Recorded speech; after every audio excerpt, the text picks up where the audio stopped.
est-ce que vous estimez que vous êtes bien imprégné pour directement aller sur ces élections et pourquoi pas les remporter?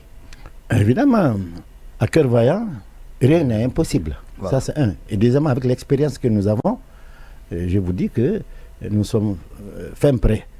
D'abord, la victoire, c'est dans la tête. Il faut que vous croyiez d'abord en votre capacité. Mais je crois... Malgré le fait que vous soyez un récent parti, alors qu'il y a non, des le parti n'a pas d'agrément d'abord. Le premier combat de ce parti, c'est d'avoir son agrément. Non, on dit quand même qu'avant de finir la transition, le parti aura son agrément. C'est certain. Lorsqu'il y aura les élections, est-ce que vous pensez que vous êtes mieux outillé, pourquoi pas, pour aller titiller ces partis comme l'UFDG aujourd'hui? Mais vous avez vu l'expérience, par l'exemple de Macron. Il y a tant d'exemples comme ça. Il suffit d'avoir une crédibilité, une popularité et surtout de croire en soi et croire en Dieu. C'est mes deux forces. Je crois à ma capacité, à mon étoile et je crois en la puissance de Dieu. C'est pourquoi je me suis lancé. Et la preuve est là. Je vous ai dit, avant même d'avoir 2 ans, on a 1 an et demi, nous sommes le dernier parti né, mais nous sommes installés un peu partout, tant à l'intérieur de la Guinée qu'à l'extérieur. Mais docteur, dites-nous concrètement, quels sont les moyens dont vous disposez aujourd'hui qui vous donne espoir d'être candidat aux élections prochaines et pourquoi pas de les emporter? Parce que là, je reste encore sur ma faim. Les moyens dont nous disposons, premièrement, les ressources humaines. Aujourd'hui, notre parti, certainement vous avez dû voir sur les réseaux sociaux, même le samedi passé, nous avons eu une réunion des cadres, il y avait 82 cadres, hauts cadres, de tous les horizons, de toutes les ethnies, et surtout un parti excessivement transversal. Ça, même hier, on a enregistré, hier nuit, quand vous m'appeliez pour venir assister à cette réunion, je vous ai dit que j'étais en réunion avec les cadres. Donc, nous avons des personnes de ressources. Et nous nous basons sur 2 exemples. L'exemple de Feu Ahmed Sékou Touré et du professeur Alpha Condé. Vous savez, c'est les 2 chefs d'État guinéens civils. Leur parcours nous inspire. Ils sont venus sans aucun moyen, mais avec leur ténacité, leur foi en eux-mêmes et en Dieu, et surtout leur patriotisme. Sékou Touré a réussi à gagner devant la France. Alpha Condé a réussi après 40 ans à gagner la présidence. Et moi-même, je m'inspire et je réussirai à gagner la présidence. Qu'est-ce que vous proposez concrètement aux Guinéens? Dans votre projet de société, notre projet, les grands axes, d'abord, 3 grands axes. D'abord, premièrement, notre parti est d'obédience social-démocrate, à l'exemple de la CDU, de l'Allemagne. Quand vous êtes social-démocrate, c'est la social-démocratie, d'abord nous donnons priorité au bien-être de l'être, c'est de l'homme. Vous savez, naturellement, je suis médecin. Le médecin, déjà, c'est quelqu'un qui est social. Alors, c'est basé sur, pas 3, 5 points fondamentaux. D'accord. Premièrement, les 3 premiers. Les 3 premiers, d'abord, l'autosuffisance alimentaire. Si vous voyez même notre logo, c'est l'épiderie. L'autosuffisance alimentaire. Et qu'est-ce que vous comptez faire pour parvenir à cela? Quelle est la nouveauté que vous voulez on réinvente pas la roue. Alors quelle est la réforme que vous allez faire? Exactement. D'abord, nous comptons venir certainement dans 2 ans ou maximum 3 ans au pouvoir. Et d'ici là, la situation aura changé. Vous savez, dans 2 ans ou maximum 3 ans au pouvoir. Oui. Cela voudrait dire que vous êtes pour la prolongation de la transition en Guinée? Non, je ne suis pas pour la prolongation, mais il faut se rendre à l'évidence, qu'on le veuille ou qu'on ne le veuille pas, au rythme où vont les choses, il y aura forcément... On va revenir dessus. On va attendre la priorité. Donc j'ai dit l'agriculture. Après l'agriculture, vient la santé. Moi, en tant que médecin, vous savez, j'ai roulé ma bosse tant en Guinée, à l'étranger, tant dans les pays sociaux que les pays capitalistes, et dans les pays pauvres comme le nôtre. J'ai une longue expérience et j'ai eu la chance de visiter tous les hôpitaux de Guinée quand j'étais président de la commission centre de l'Assemblée nationale pendant 6 ans. J'ai donc une longue expérience et une bonne connaissance. Mais qu'est-ce que vous proposez concrètement? Je propose la construction de centres de santé améliorés pour chaque préfecture ou quoi? Vous savez, c'est possible. Je vous dis que je travaille dans une clinique privée qui est l'une des meilleures polycliniques en Guinée. Allez voir, Polyclinique Best, à Sangoya ici, tout près des rails. Mais c'est un privé qui l'a fait. Alors, il faut avoir les moyens pour aller là-bas. Oui, mais c'est ça, l'État avec les moyens. La Guinée, c'est le pays... Ça, c'est pour les riches. Qu'est-ce que vous proposez c'est ce que je viens. Lambda je propose d'abord la santé gratuite. C'est bien possible. Quand un Guinéen tombera malade, au moment où nous serons au pouvoir, l'une chose qu'il aura à dépenser, c'est le transport qu'il enlèvera de sa maison au centre hospitalier. Docteur, il ne faut pas faire comme le professeur Alpha Condé. Non, pas du tout. Promis l'accouchement. Alors, sur la question, avec la bonne gestion, avec les pays que la Guinée a, avec la bonne gestion. Aujourd'hui, vous savez, nous avons le Nimba. Hein? Nous avons le Nimba. Nous avons aujourd'hui, ça c'est le fer. Nous avons la bauxite. Et nous sommes le pays le plus riche en bauxite au monde. 3/4 des richesses mondiales de bauxite se trouvent en Guinée. Et rien ne se fait sans l'aluminium. Ici, quand vous voyez, nous avons l'aluminium. On va le construire. Ce sont des projets. Vous comprenez? Et la chance que nous avons notre parti, c'est que nous avons des hauts cadres aguerris dans tous les domaines. Et nous avons constitué des comités, des commissions de réflexion dans tous les domaines.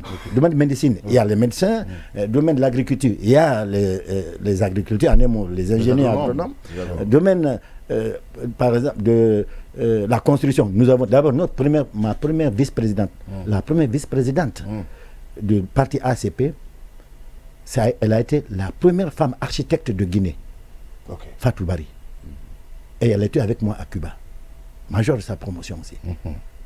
Et c'est elle-même qui a créé Belvédère. Donc nous avons, et avec elle, nous avons tant de jeunes ingénieurs que c'est vous dire que dans tous les domaines, nous allons faire des études. Aujourd'hui, nous ne pouvons pas chiffrer, mais nous savons que nous allons avoir les moyens. Les moyens, c'est quoi? Les moyens, d'abord, c'est la bonne gestion.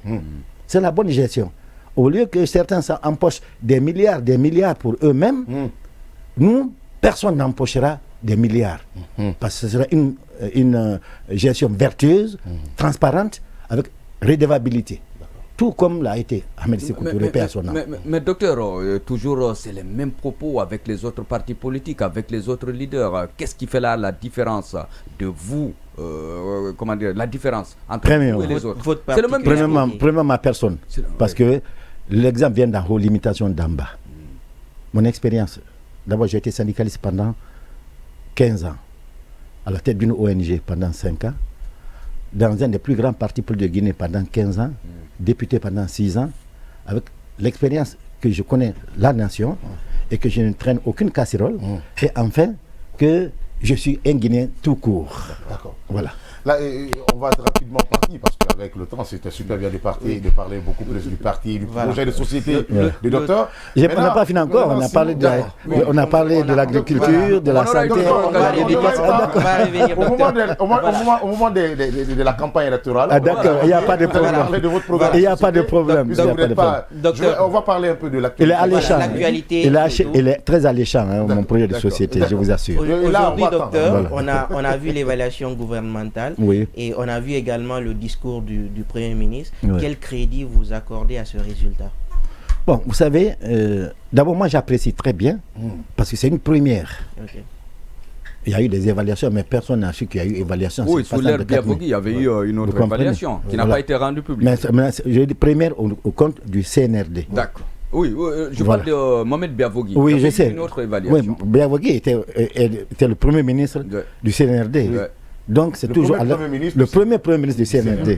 Donc c'est à l'actif du CNRD. Oui. Alors nous apprécions cela. Oui. Parce que quelque part, ça montre la redevabilité qui devient une vertu.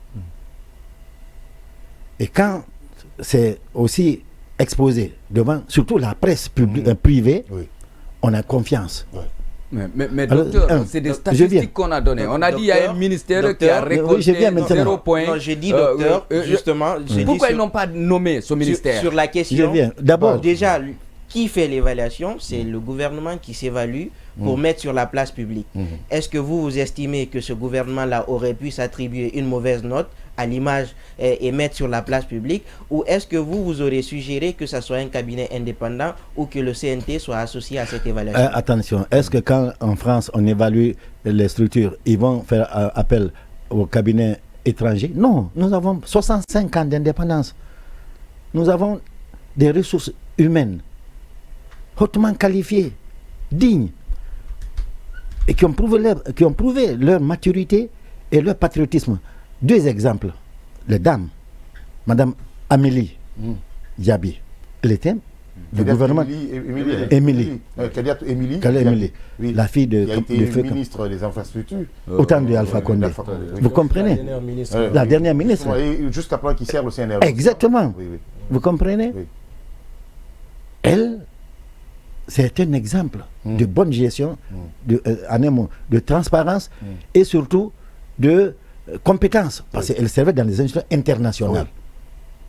Deuxièmement, Madame Camara, celle qui était ministre de TP avant. Oumou Camara. Madame Oumou Camara. Qui était sur le terrain. Rien que ces deux-là. Elle n'a jamais fait 2 semaines au bureau.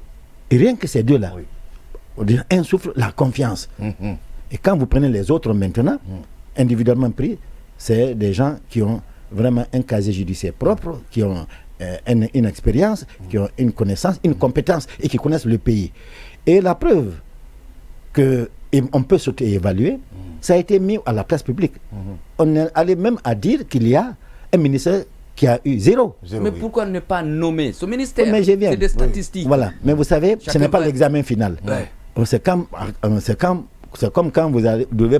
Je crois actuellement, il y a le bac blanc, il y a le bac réel. C'est pas parce que vous avez échoué au bac blanc, vous pouvez même pas aller au bac blanc, mais obligatoirement, vous ferez le bac réel. Alors, ce que j'ai ouï dire par un des évaluateurs, il a dit, pour le moment, c'est l'évaluation à mi-parcours. C'est voir ce qui est fait, ce qui n'est pas fait, ce qui reste à faire. Et essayer de rectifier. C'est après, maintenant, à la fin de l'année, à l'évaluation finale, au bac final, c'est-à-dire en décembre, que les vraies évaluations seront faites. Et là, ceux qui doivent partir, partiront. Pour le moment, moi, je pense que faut pas remettre... Moi, je comprends la diplomatie avec laquelle vous voudrez apprécier ce travail gouvernemental. Mais lorsqu'on prend les statistiques qui ont été avancées par le premier chef du gouvernement, Dr Bernard Goumou, qui nous rappelle qu'il y a quand même un ministère qui a eu 0 point à sa place. Qu'est-ce que vous auriez fait? Parce qu'une chose est d'évaluer, mais il y a quand même des décisions à prendre après une telle évaluation. Pour un département qui a eu 0 point, par exemple, qu'est-ce que vous auriez fait? Non, le département qui a eu 0 point, comme c'est une évaluation, sans conséquence, parce qu'il faut le noter. Ah bon, docteur? Non, c'est une évaluation sans conséquence d'abord. S'il y a une irrévocabilité. Sans conséquence immédiate sur leur pérennisation ou non à leur poste. En 6 mois, parce que l'évaluation c'est de janvier à juin. En 6 mois, un département ministériel qui a été pourvu d'un budget, d'un budget national. Qu'après 6 mours, qu'on nous dise qu'il a 0 point. Alors que c'est une transition. Vous demandez encore à être patient? Non. Vous savez, il ne faut pas aller trop vite en besogne. Et il ne faut pas être plus royaliste que le roi lui-même. Ils ont décidé de mettre à la place publique cette affaire d'évaluation. Et ensuite de donner les résultats. Et bien avant, en amont, ils avaient dit que c'est à mi-parcours. C'est à mi-parcours. Mais on sait, ce que j'ai dit, au bac blanc, vous pouvez même avoir 0. Mais vous réavivez, si vous réavivez et allez au vrai bac. C'est si au vrai bac maintenant, vous ne réussissez pas, eh bien, on vous élimine. Aussi simplement que ça. Moi, je dis, ce n'est pas la panacée de changer les ministres. Il faut que vraiment les gens soient là. Les ministres ne sont que des signataires. C'est l'équipe qui entoure les ministres qui doit être une bonne équipe. Une équipe dynamique. Sauf que le ministre constitue au sein du département la tête. Alors, mais si maintenant c'est le président de la République a son droit discrétionnaire d'enlever qui il veut. Pour le moment, comme on ne sait pas c'est quel ministre. Très bien. Voilà, donc on peut pas faire, on ne fera que des supplications. Le président a vraiment ces privilèges, nommer qui il veut, là où il veut. C'est son pouvoir discrétionnaire. Il y a certains même qui pensent qu'il s'agit juste de trouver un bouc émissaire. Cette évaluation, c'est de trouver un bouc émissaire pour remercier d'autres ministres qui ne sont pas dans l'esprit du CNRD. Vous comprenez cette... Bien, bon, vous savez, les ministres du CNRD ne s'expriment pratiquement pas. À l'exception du porte-parole. À l'exception du porte-parole. Voilà. À l'exception du porte-parole. Voilà, du porte-parole d'abord du gouvernement et du porte-parole du CNRD, ainsi que du porte-parole de la présidence. Non, celui de l'administration parle. Souvent. Et bon, il parle très rarement. C'est quand il y a des conférences où quand il reçoit la communauté internationale, qu'il parle. Mais le problème est que, à partir du moment qu'on n'a pas dit quel est le ministère, voilà, chacun est libre de penser à qui il veut. C'est la confusion.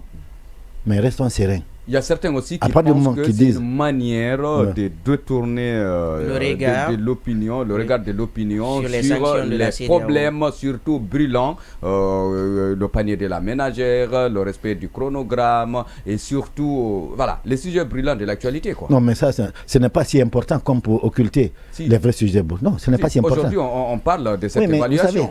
Vous savez, ça intéresse par exemple nous les intellectuels qui sont à Conakry ici. Quand vous allez par exemple à Paziansou ou à Changelbori, ou vous allez à Djomabana, à Gbangbadou, les gens, ça ne les intéresse pas, ça. D'accord. Vous comprenez, non? D'accord. Voilà. Oui, docteur, l'autre question qu'on a envie de vous poser, nous savons déjà par SMS, il y a beaucoup d'auditeurs qui ont envie de vous poser des questions. Affirmatif. Tout à l'heure, nous allons prendre quelques minutes pour vous, mais en attendant, la transition aujourd'hui, parce que vous avez beaucoup plus, vous savez que vous êtes, l'actualité quand même se passe sous vos yeux. Vous, quelle est aujourd'hui la portée de la transition? Est-ce que la transition se porte très bien? À part du moment, pour le moment, nous, c'est la paix, la stabilité et qu'il n'y ait pas de perte en vies humaines. Mais il y en a eu déjà. Mais c'est dommage, c'est ça. C'est ça. Exactement, c'est ce qu'il faut dénoncer. Vous comprenez? Il faut, évidemment, il n'y a absolument aucune œuvre humaine parfaite. Seule l'œuvre de Dieu est parfaite à 100%. Mais quand vous devez analyser, vous devez voir les points positifs et les points négatifs. Pour le moment, nous d'abord, la stabilité. Le fait qu'il n'y ait pas pour le moment de massacre, qu'il n'y ait pas de personnes qui tombent par 5, 10, comme il y a quelque temps. Et le fait déjà... Mais docteur, vous ne trouvez pas qu'un mort, c'est de trop aussi? Mais un Guinéen mort, c'est même en tant que médecin, nous disons, même dans le Coran, il est dit, quand vous sauvez la vie d'une personne, vous avez sauvé la vie de l'humanité. Quand vous tuez une seule personne, vous avez tué l'humanité pratiquement. Mais déjà... Alors nous disons que si, sur le plan stabilité, on constate une certaine accalmie, ces morts par-ci, par-là, prouvent à suffisance qu'il y a l'insécurité. Et c'est des choses à dénoncer. Vous savez, nous, quelque part, l'ACP, nous sommes un parti qui soutient le CNRD, mais pas aveuglement, je vous le dis. Vous êtes de la mouvance du CNRD. Non, c'est pas la mouvance. Ça, c'est bien dit quand même. Non, il faut assumer. Il s'assume. Mais pas aveuglement. Vous comprenez? Parce que nous avons, quelque part, applaudi l'arrivée du CNRD, en toute connaissance de cause.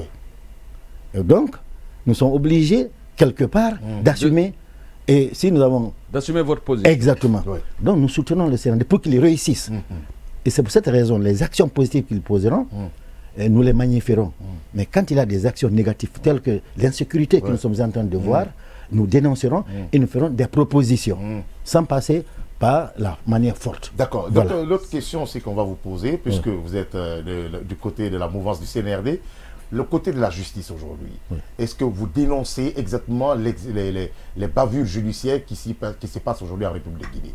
Puisque vous avez des leaders qui sont en prison, vous avez quand même des gros bonnets qui sont en prison, qui ne bénéficient pas jusqu'à présent de jugement. Le dernier cas, c'est le cas de Kabinet Silla, qu'on a dénoncé ici, qui a eu un mandat de dépôt non renouvelable, et ça fait 9 mois qu'il est en prison. Il y a beaucoup d'autres personnes aussi qui attendent leur jugement, mais jusqu'à présent, on ne se prononce pas. Par contre, il y a quand même certains qui sont relaxés pour manque de preuves. Est-ce que vous pensez que sous l'ère CNRD, la justice se porte bien? La boussole est là. La boussole est là. Et vous savez, d'abord, s'il y a bavure, d'abord je parlerai de bavure au niveau des forces de maintien d'ordre. Parce que nous avons constaté des décès par arme à feu. Et même avec des militaires dénoncés. Ça, à ce moment, il y a bavure. Je ne peux pas parler de bavure au niveau de la justice à partir du moment que le ministre de la Justice lui-même a été traduit devant la justice, qu'aujourd'hui, au moment où nous parlons, c'était sinon pas, je viens. C'était de l'enfumage, docteur. Oui, mais laissez-moi aller. Laissez-moi aller. C'est un exemple. On a guidé, docteur. On a vu ce qui s'est passé.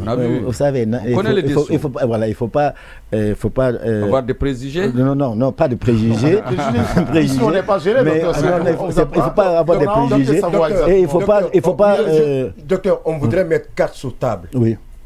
Au début, lorsqu'un Guinéen était appréhendé, était soupçonné d'avoir détourné des biens publics, une autorité, je veux dire, il était aussitôt débarqué et présenté devant la justice. Ouais. Mais quand c'est un militaire, c'est pas la même procédure. Ouais. Ça, c'est la première des choses. Deuxièmement, l'exemple du préfet de Mali. Je ne parlerai pas de gros bonnets ou petits bonnets. Oui. Je dirais tout simplement qu'il y a des Guinéens qui sont pratiquement poursuivis pour les mêmes faits, mais dont les dossiers sont traités différemment. Oui. Le cas Bill Gates, par exemple, c'est pas parce qu'il est au-dessus de la loi. Mais sauf qu'il y a un mandat de dépôt qui a été émis contre lui. La loi est claire. Le code de procédure pénale est clair. 4 mois renouvelables. Mais depuis que le premier mandat de dépôt a été émis contre lui, pour les 4 mois, il a passé 4 mois en détention, le mandat n'a pas été renouvelé, et le monsieur continue à croupir en prison. Et après, vous appréciez le bon fonctionnement de la justice aujourd'hui. Ce qui est incompréhensible ce matin. Laissez-moi aller jusqu'au bout de mes idées. Vous savez, voilà. Je dis une chose et je reste droit dans mes bottes. Oui. Toute action positive, nous la soutenons. Oui. Toute action négative, nous la dénonçons. Mais quand vous analysez, il faut être objectif. Oui. Il ne faut pas voir que le côté positif et le côté négatif. J'ai dit, commencez par dire que d'abord, un ministre de la République s'est prêté, a été jugé. Non, il n'a pas été jugé, le tribunal. Mais il s'est présenté. Il s'est présenté devant un juge quand même. Il s'est présenté devant un juge. Ça, nous sommes d'accord sur ce point. C'est une première. Laissez-moi aller d'abord. Il faut aller au côté positif après négatif. C'est une première. Ok. Aujourd'hui, il y a un préfet. Avant le préfet, celui de Cancan. Justement. Pour des propos que vous connaissez, il a été traduit devant la justice. Celui de Seguiri. Pour ne citer que ceci, c'est de gros bonnets. Vous comprenez? Alors, quand vous prenez ceux qui sont aujourd'hui en prison, c'est là Bill Gates dont vous parlez, c'est un frère, nous venons de la même région de Yoma. Yoma porte le nom de notre localité.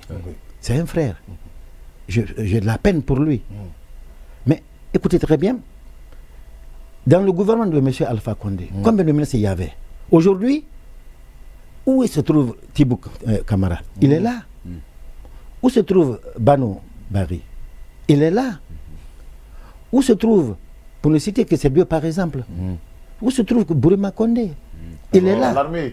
Non, c'est pour vous dire. Non, c'est pour vous dire. Oui, c'est pour vous dire. Il est là. Il y a beaucoup de ministres qui sont ainsi, qui n'ont pas été poursuivis. Oui, parce qu'ils ne sont pas politiques. Non. Regardez. Voilà. Ils ne sont pas politiques. Voilà. Non, est-ce que Bill Gates est politique? Oui. Bill Gates n'est pas politique. Voilà. Bill Gates n'est pas politique. Vous comprenez? En dehors de cela, ceux qui sont aujourd'hui devant la justice, c'est qui? C'est Kassori Fofana. Ok? Il a été Premier ministre. C'est qui? C'est Yané, ministre de la Défense. Damaro. Non, Oye. Oui, il a vogué. Il a été ministre. Ibrahim Kourma a été ministre. Damaro, maintenant, président de l'Assemblée nationale. Mais il n'avait pas que ces 4 ministres. Aujourd'hui, Zalikatou, un exemple. Zalikatou, un exemple. Madame Dafé, pour ne citer que 2 hommes et 2 femmes. Mais ils sont libres, ils se promènent librement partout. Vous comprenez? Alors, ce n'est pas un procès politique. Ça, d'entrée de jeu. Ils n'ont pas d'ambition politique. Par exemple, Kassori Fofana, c'est lui qui est allons-y. Attendez. Casser un peu le pied du RPG. Attendez. C'est les ténors, c'est les têtes. Damaro, Kassori, aujourd'hui, c'était les ténors du RPG, surtout que Kassori même a été le président de l'IFDG en exil. Ce que nous exigeons. Est-ce que ce n'est pas aujourd'hui casser le pied du RPG, de l'IFDG, de juste l'IFR? Après la prise du pouvoir, après, les Kassori ont fait une assemblée pour l'élire à la tête, pour assurer l'intérim du RPG. Est-ce que ce n'est pas casser l'élan du parti qui était au Mais ce n'est pas exclu. Ce n'est pas exclu que ce soit ça. Mais rendons-nous à l'évidence. Rendons-nous à l'évidence. Quand les militaires ont pris le pouvoir, comme au Niger actuellement, ils pouvaient purement et simplement dissoudre ou suspendre tous les partis politiques. Mais le 5 septembre, aucun parti politique n'a été suspendu, n'a été dissous. Mais elle était intimidée. Je viens. Maintenant, il faut éviter d'aller dans le sens vraiment que c'est un mot, c'est un procès politique. Ce n'est pas du tout politique. Ce que nous désirons, c'est que la justice soit équitable. Elle soit équitable, elle soit impartiale. Et qu'aucun... Vous êtes d'accord avec nous ce matin que la justice en Guinée n'est pas équitable? Je dis il faut qu'elle soit équitable. Il y a toujours... Vous êtes d'accord avec nous qu'elle ne l'est pas? Il y a des couacs. Il y a des couacs. C'est clair. Voilà. Il faut donc que les coupables soient punis et que les innocents soient libérés. Et il ne faut pas qu'il y ait de règlement de compte. Aussi simple que ça. Rapidement, l'autre question, c'est récemment on a vu le communiqué du CNRD en soutien au peuple du Niger. Comment vous avez accueilli ce communiqué-là? Je l'ai très bien accueilli, vous savez. Vous aurez non. Moi, non. La position de... Non, d'abord, n'oubliez pas que je suis nationaliste. Il y a quel objectif? Non, il m'a posé la question. Je vais répondre. Je soutiens le communiqué. Pourquoi? Parce que la CEDEAO, jusqu'à preuve du contraire, n'est pas en train de jouer son vrai rôle. D'accord. CEDEAO, c'est communauté économique des États de l'Afrique de l'Ouest. Créée en 1975 par 15 pays, dont la Guinée. Le feu Ahmed Sékou Touré. Économiquement, qu'est-ce qu'ils ont fait? Aujourd'hui, la CEDEAO, c'est un syndicat de libre circulation des biens. C'est un syndicat de chefs d'État. Nous avons vu avant, nous avons vu.